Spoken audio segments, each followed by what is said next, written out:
Mil Vultures Passos. Essa história foi originalmente postada no Reddit pelo usuário Mil Vultures. Essa é a primeira de 10 outras histórias envolvendo o mesmo autor. Essa história é longa, então já me desculpo de antemão.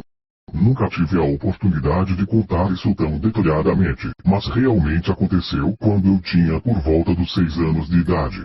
Em um quarto silencioso, se você pressionar sua orelha contra um travesseiro, conseguirá ouvir seu batimento cardíaco. Quando criança, o som rítmico e abafado pareciam-se passos leves no carpete. Então, quando mais novo, quase todas as noites, no momento que estava quase adormecendo, ouvia esses passos e era arrancado do meu sono, aterrorizado. Por toda a minha infância, morei com minha mãe em um bairro bastante agradável que estava em fase de transição. Pessoas com baixa renda estavam gradualmente se mudando, e eu e minha mãe eram umas dessas pessoas. Ao redor de nossa pequena casa, haviam vários bosques que rodeavam o bairro, onde brincava e explorava durante o dia, mas à noite ficava um pouco mais sinistro. Isso juntamente ao fato que nossa casa tinha um grande forro por baixo, que enchiam minha mente com monstros, imaginários e situações inevitáveis, que consumiam meus pensamentos, quando acordado pelos passos. Contei para minha mãe sobre os passos, e ela disse que era apenas coisa da minha imaginação. Persisti tanto até que minha mãe soprou em meus ouvidos por 10 minutos, algo que eu achava que ajudaria. Claro que não ajudou. Apesar de toda a bizarrice dos passos, a única coisa estranha que acontecia era que, de vez em quando, eu acordava na parte de baixo da beliche mesmo tendo ido dormir na parte de cima, mas isso não era tão surreal, sendo que às vezes acordava para mijar ou tomar água e talvez só não lembrava de ter deitado na cama de baixo. Sou filho único, então não era de grande importância. Isso acontecia 1 ou 2 vezes por semana, mas não era tão aterrorizante. Porém um dia, não, acordei na cama de baixo.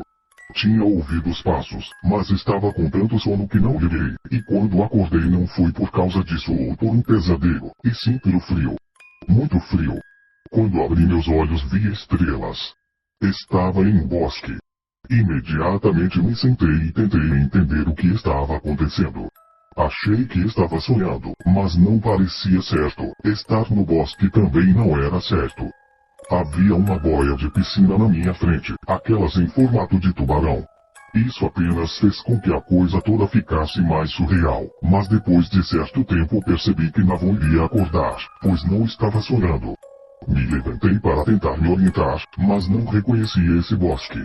Eu brincava nos que ficavam perto da minha casa o tempo todo, então os conhecia como a palma da minha mão.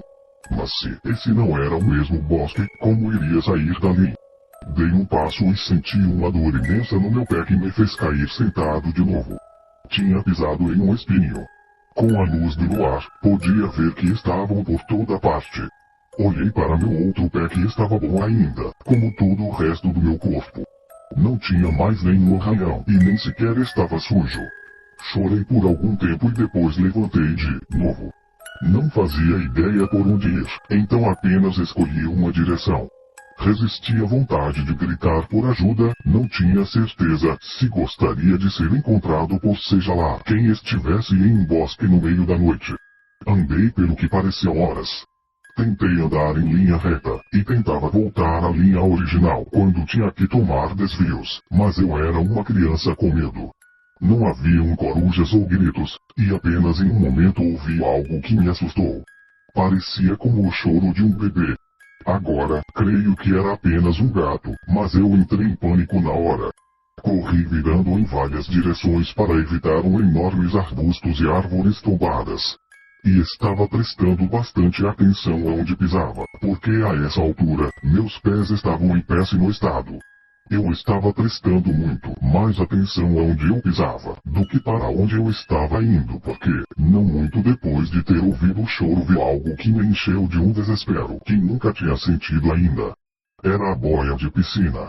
Eu estava apenas a 3 metros de onde tinha acordado. Não era por feitiço ou por alguma dobra no tempo e espaço. Eu estava perdido. Até aquele momento eu tinha mais pensando em como sair do bosque do que como tinha chegado ali, mas voltar ao ponto inicial fez minha mente girar. Nem tinha certeza de que eram os bosques que conhecia. Eu apenas estava torcendo que fosse. Teria eu dado uma enorme volta ou apenas feito uma curva e voltado? Como eu sairia dali? Na época eu achava que a estrela mais brilhante era a do norte. Então olhei para o céu, encontrei a mais brilhante e a segui. Eventualmente as coisas começaram a parecer mais familiares e quando eu vi a trecheira uma vala que meus amigos e eu usávamos para brincar de guerra, sabia que havia conseguido. Nesse momento eu já estava caminhando muito lentamente, pois meus pés doíam demais, mas estava muito feliz por estar perto de casa, então comecei a correr levemente. Quando eu avistei o telhado da minha casa por entre as outras da vizinhança, soltei um suspiro e comecei a correr mais rápido. Eu só queria chegar em casa. Já tinha decidido que não contaria nada para minha mãe, porque não fazia ideia do que dizer. Eu entraria na casa de algum jeito, me limparia e voltaria para a cama. Meu coração quase explodiu quando fiz a volta e consegui ver inteiramente minha casa.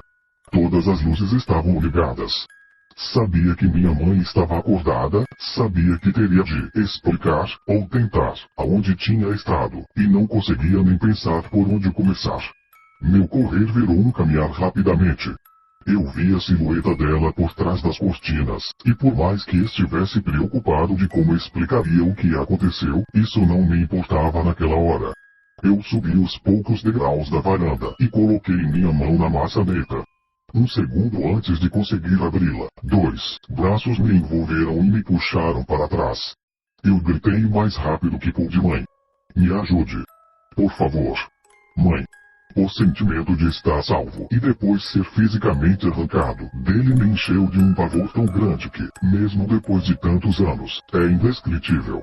A porta que eu fui afastado se abriu e uma gota de alívio pingou dentro de mim. Mas não era minha mãe. Era um homem, e era enorme. Eu me sacudi e tentei chutar a pessoa que me segurava enquanto tentava escapar dele da pessoa que acabara de sair da minha casa. Eu estava com medo, porém mais furioso ainda. Me solta. Onde ela está? Onde está minha mãe? O que fizeram com ela? Enquanto minha garganta ardia e eu buscava mais fôlego para voltar a gritar, eu percebi um som que me era muito familiar. Querido, por favor se acalme. Estou aqui. Era a voz da minha mãe. Os braços se afrouxavam e fui solto, e enquanto o homem se aproximava pude ver suas roupas. Era um policial. Me virei para ver a quem pertencia a voz, e realmente era minha mãe. Tudo estava bem. Comecei a chorar, e nós 3 entramos em casa. Estou tão feliz que você voltou, querido. Achei que nunca te veria de novo. Nesse ponto ela também estava chorando. Desculpa, não sei o que aconteceu. Eu só queria voltar para casa, desculpa. Tudo bem, só nunca mais faça isso. Não sei se eu ou minhas canelas aguentariam. Uma risadinha quebrou meus soluços e sorri levemente. Desculpa por te chutar, mas por que me segurou daquele jeito? Só estava com medo que você fosse fugir de novo. Fiquei confuso. Como assim? Encontramos o bilhete no seu travesseiro, ela disse, e apontou para um pedaço de papel que o policial estava segurando do outro lado da mesa. Peguei o bilhete e li. Era uma carta de fuga. Dizia que eu estava infeliz e que nunca mais queria ver minha mãe ou meus amigos. O policial trocou algumas palavras com minha mãe na varanda enquanto eu olhava a cartinha. Eu não me lembro de ter a escrito. Não lembrava nada disso. Mas mesmo que eu fosse ao banheiro e não me lembrasse, ou mesmo que eu tivesse ido para o bosque sozinho, mesmo que tudo isso fosse verdade, a única coisa que eu sabia era que não é assim que se escreve meu nome, eu não escrevi isso.